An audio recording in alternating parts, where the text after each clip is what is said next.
Good morning, class 12th student. CBSE has reduced the syllabus of all the subjects by 30% according to the new guidelines for the current session 2020-21. Starting with the very first unit of physics, that is electrostatic. Electrostatic includes two chapters. Chapter first is dealing with the electric charges and the field, and second chapter is electrostatic potential and capacitance. Starting with the first chapter, that is electrostatic. The word itself tells the meaning: electro plus static. Electro plus static. Electro means related with the electricity, and static is for rest. Electro or electricity is the flow of charges. Thus basically we will discuss about what are charges and how it is being transferred from one medium or one point to another point. Now, firstly the definition of electrostatic. Basically we are dealing with the subject of physics. It is the branch of physics which deals with the study of charges at rest. What is electric charge? The question must arises or may be arising in your mind, what is electric charge? अब electric charge होता क्या है वो बताने से पहले मैं आपको कुछ एग्जाम्पल्स जो हमारे साथ होते रहते हैं उनके बारे में बताना चाहता हूँ. Basically we used to wear the synthetic shirts when we are coming from the sunlight. When we are coming from the sunlight and taking off our shirts, we must have heard about the crackling sound. What does this crackling sound suggest? That your shirt or is being charged when it is rubbed against your body due to sunlight. Or we must have observed that we feel the sensation of electric shock while opening the doors of the car or holding the iron bars of the bus. हम लोगों ने ये चीज़ें feel की हैं day to day life में कि जब भी हम कार के दरवाजे को खोलने गए हों या फिर हमने बस के लोहे के पाइप को अगर टच किया हो तो एक छोटा सा या हल्का माइन्यूट इलेक्ट्रिक शॉक हमें लगता है. ये सारे एग्जाम्पल्स क्या हैं? These are the examples of the stored charge which are being transferred from one body to the another body when we are touching it. कुछ एग्जाम्पल्स और हैं जो हम बचपन में करते आए हैं पर उस टाइम हमें उसका कारण नहीं मालूम था. हमने प्लास्टिक स्केल, छोटे वाले plastic scale 15 centimetre scale use ज़रूर किया होगा. ठीक है, उसके साथ हम लोग जब छोटे छोटे पेपर के टुकड़े लेते हैं और स्केल को अपने सूखे बालों में रब करने के बाद उन छोटे टुकड़ों के पास में लेके आते हैं तो वो पेपर्स जो हैं आपको ऐसा फील होगा कि वो डांस कर रहे हैं और they are attracted towards the surface of the scale. Why it is so? This is due to the charge surface. Question must arise, what is charge? बहुत सारी बातें कर ली, बहुत सारे एग्जाम्पल्स दे दिए. अब इलेक्ट्रिक चार्ज होता क्या है? हर पार्टिकल्स के अंदर में चार्ज होता है. ठीक है, अब वो चार्ज का मैग्नीट्यूड कितना है वो चीज़ें जब वो ट्रांसफ़र होंगी तभी पता कर पाएंगे. अब चार्ज होता क्या है?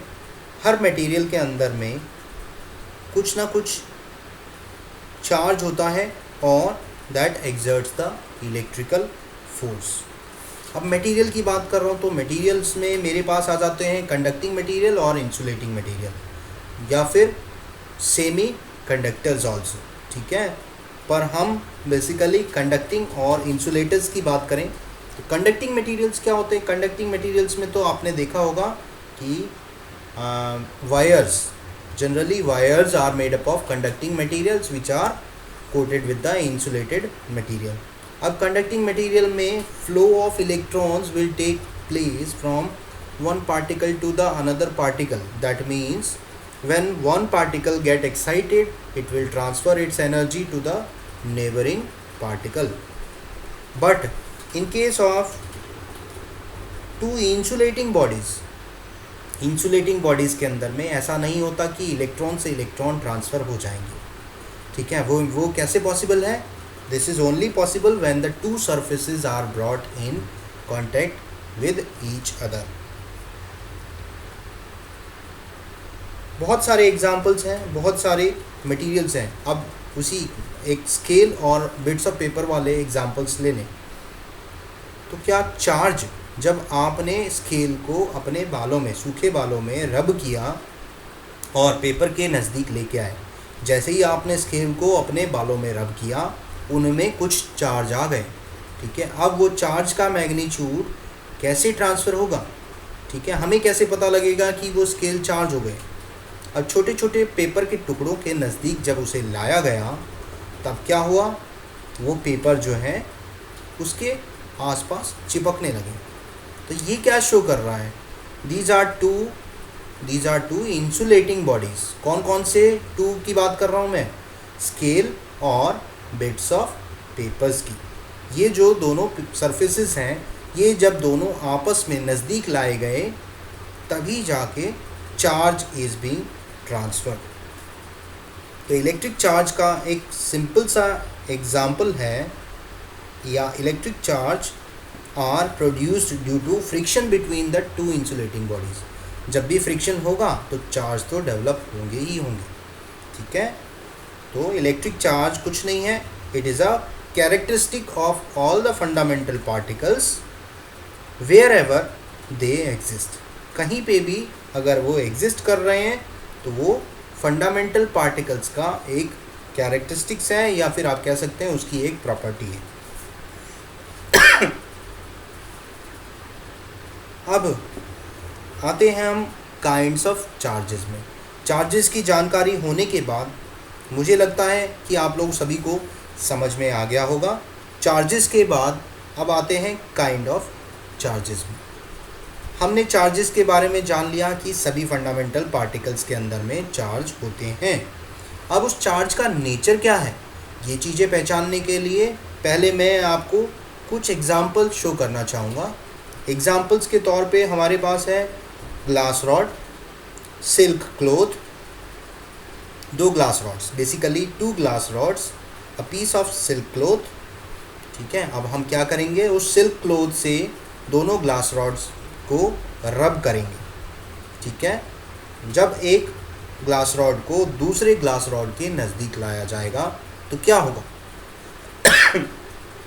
मटेरियल, आपने देखा होगा कि ग्लास रॉड और सिल्क का मटेरियल डिफरेंट था. That means the silk cloth is transferring some of the charges to the glass rod. अब वो ग्लास रॉड, दोनों ग्लास रॉड जब चार्ज हो गए हैं, जब तक उन्हें आपस में कांटेक्ट में नहीं लाया जाएगा तो charge will not be transferred. ठीक है, this suggest that the glass rods are insulating material. Glass rods are insulating materials, and when they are rubbed with the same silk cloth, the charge acquired on both the glass rods will be of same kind. This will be seen by the experiments. When the two glass rods are brought nearer to each other, they will repel each other. तो क्या होगा? वो दोनों आपस में एक दूसरे को रिपेल करेंगे, just like the two same poles of the magnet. Similarly, when we are doing the examples of ebonite rod that is being rubbed with the cat's fur. ठीक है, cats के फर के साथ में जब ebonite rods को भी रब किया जाएगा, they will acquire some kind of charges, or we can say the cat fur will transfer charge on the ebonite rods. The two materials or the two rods of the ebonite, when brought together, they will again repel each other. This is the similar kind of nature which we will see like the glass rod. But when we will bring glass rod and the ebonite rod together, they will attract each other. तो इन 3 experiments के basis पे हम क्या चीज़ें conclude कर सकते हैं? तो हमारा कंक्लूजन क्या होगा? पहले और दूसरे केस में जिसमें हमने 2 ग्लास रॉड और 2 इबोनाइट रॉड्स लिए थे, उन दोनों के ऊपर में अगर हम चार्ज की बात करें तो चार्ज का नेचर क्या होगा? चार्ज का नेचर सिमिलर होने की वजह से ये दोनों आपस में दूर भागेंगे, यानी दोनों ग्लास रॉड्स एक दूसरे से चिपकेंगे नहीं या अट्रैक्ट नहीं करेंगे, और इबोनाइट रॉड भी उसी नेचर को फॉलो करेंगे। पर हमने जब मटेरियल चेंज कर दिया, एक ग्लास रॉड और एक इबोनाइट रॉड को एक साथ लिया, तो हमने देखा कि वो दोनों डिफरेंट नेचर ऑफ चार्ज होने की वजह से एक दूसरे को अट्रैक्ट करेंगे, just like the north pole and the south pole of the permanent magnet.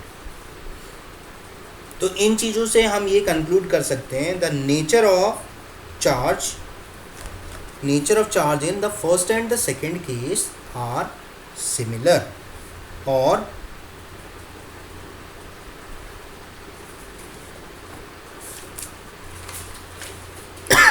like charges will repel each other. ये हम कह सकते हैं, this is the basic property of the magnets as well as the 2 charges of the same nature. Unlike charges attract each other, like in the third case. Charges acquired by the objects on rubbing against each other must be equal. अब आपने ये चीज़ observe की होगी, जब दोनों एक दूसरे को रिपेल कर रहे हैं, that means they must have the same kind of charge. The same kind of charge and the magnitude will be similar. The magnitude will be of same kind, but they will be opposite to the nature. ठीक है. Third case के अंदर में आपने देखा कि भाई 2 charges थे, 2 चार्जेस का नेचर डिफरेंट था, पर दोनों एक दूसरे को अट्रैक्ट हो गए और अल्टीमेटली जाके न्यूट्रलाइज हो गए. अब जो different nature of the ebonite rod and the glass rod, this is called the polarity of the charge. What does polarity means? Polarity means the positive characteristic और the negative characteristic of the charge. अब हमने ये सारी चीज़ें जान ली कि भाई अब पॉजिटिव कैरेक्टरिस्टिक्स भी है और नेगेटिव कैरेक्टरिस्टिक्स भी हैं. अलग अलग मटेरियल्स के अलग अलग कैरेक्टरिस्टिक्स हैं.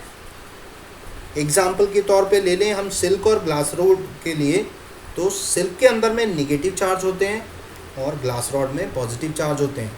तो वो क्या होंगे? The charges are being transferred to the glass rod. Now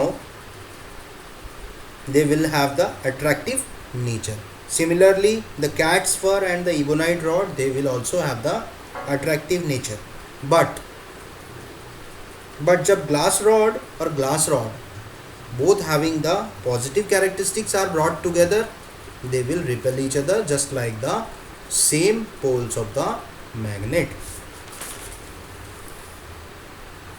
अब आते हैं, हमारे पास ऐसे क्या एक्सपेरिमेंटल सेटअप्स हैं जिनके बेसिस पे हम नेचर का पता कर सकते हैं या चार्ज के नेचर का पता कर सकते हैं. तो उस चीज़ को पता करने के लिए हमारे पास गोल्ड लीफ इलेक्ट्रोस्कोप एक एक्सपेरिमेंट है. गोल्ड लीफ इलेक्ट्रोस्कोप है क्या? गोल्ड लीफ इलेक्ट्रोस्कोप एक ऐसा इंस्ट्रूमेंटल सेटअप है जिससे हम चार्ज और उसकी पोलैरिटी के बारे में जान सकते हैं. तो गोल्ड लीफ इलेक्ट्रोस्कोप में ऐसा क्या है जो हमें उसके बारे में, उसकी पोलैरिटी के बारे में पता लग जाएगा. इस सेटअप को हम नेक्स्ट क्लास के अंदर में पढ़ेंगे.